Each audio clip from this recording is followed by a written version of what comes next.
नमस्कार, मैं सुधांशु शर्मा आज आप लोगों के सामने फिर से हाजिर हूँ एक नई कहानी लेकर। कहानी का शीर्षक है बेटी। अभी तो गर्मियों की छुट्टियां लगने में 2-2.5 महीने हैं। अभी से कैसे बताऊं कि कब आऊंगी। गर्मियों में स्नेहा की एक्स्ट्रा क्लासेस भी तो हैं और फिर उसकी म्यूजिक क्लासेस भी तो हैं। अपने पापा का घर आने का आग्रह सुन अवंतिका ने एक ही सांस में उन्हें इतना कुछ बता दिया। पापा भी बेटी की बात सुनकर कुछ न बोले, बस इतना ही कहा, हाँ समझ सकता हूँ, और फोन माँ को पकड़ा दिया। माँ ने भी कहा, पता नहीं क्या हो गया आजकल, कल से तुझे बहुत याद कर रहे हैं। कल सुबह से ही शुरू हैं कि कब गर्मियों की छुट्टियां लगेंगी और कब अवंतु घर आएगी। बोलते बोलते माँ का तो गला ही भर आया। 3 साल बीत चुके थे अवंतिका को अपने घर गए हुए। हर साल कुछ न कुछ ऐसा निकल ही आता था कि वो 10 दिन के लिए भी अपने घर न जा पाई। हाँ, माँ पापा जरूर आ जाते थे उससे मिलने, पर वो अपने घर न जा पाई। माँ ने थोड़ा जोर देकर कहा कि बेटा हो सके तो इस बार घर आ जा, पापा को बहुत अच्छा लगेगा। इस पर अवंतिका ने माँ से कहा, माँ तुम तो समझती हो ना, आखिर तुम भी तो कभी न कभी इस दुविधा में पड़ी होगी। माँ ने लंबी सांस छोड़ते हुए हामी भर दी। अवंतिका ने कहा, अच्छा चलो माँ, अब कल बात करती हूँ, स्नेहा के टेनिस क्लासेस का समय हो गया है।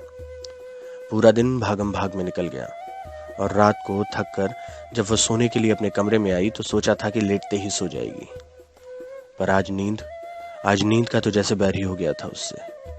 बिस्तर पर लेटे लेटे वो मम्मी पापा से हुई बातों के बारे में सोचती रही। पूरे दिन की व्यस्तता में समय ही कहाँ था उसके पास कि वो कुछ सोच पाती।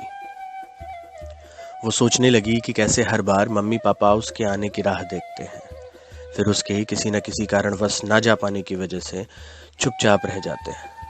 काश वो भी कहते, नहीं हम कुछ नहीं समझते, हमें कुछ नहीं सुनना, तुमको घर आना ही होगा।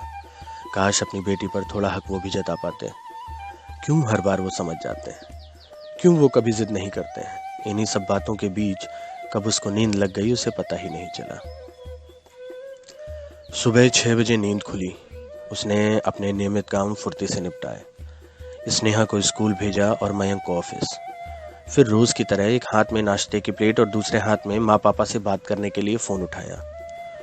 वो अपने कमरे में आकर पलंग पर बैठी ही थी कि मोबाइल पर अपने पापा के मैसेज पर उसकी नजर पड़ी। मैसेज रात 11:30 बजे का था। मैसेज खोला तो उसमें लिखा था, तेरी हर जिम्मेदारी का एहसास है मुझे बेटा, पर इस बार अपने बूढ़े पिता की जिद ही समझ लो। इस बार मैं तेरी एक न सुनूंगा, इस बार तुझे घर आना ही होगा। अवंतिका की आंखें नम हो गईं। वो फिर सोचने लगी कि कैसे बिना कहे आज भी उसके पापा उसकी हर बात समझ जाते हैं। उसने अपने पापा को मैसेज किया, पापा काश हर बार आप ऐसे ही जिद करते और मैं आपकी जिद के आगे हार मानकर अपने घर आ जाती। काश हर बार आप इतना ही हक जताते और हर बार मैं लौटती अपने आंगन में जहां मेरा बचपन फिर से लौट आता है। तभी उसका फोन बजा। पापा का ही फोन था। बिना एक पल गंवाए उसने फोन उठाया। दोनों के गले भरे हुए थे। पापा ने प्यार से बस इतना ही कहा, बेटी इस बार तुझे लेने मैं खुद आऊंगा।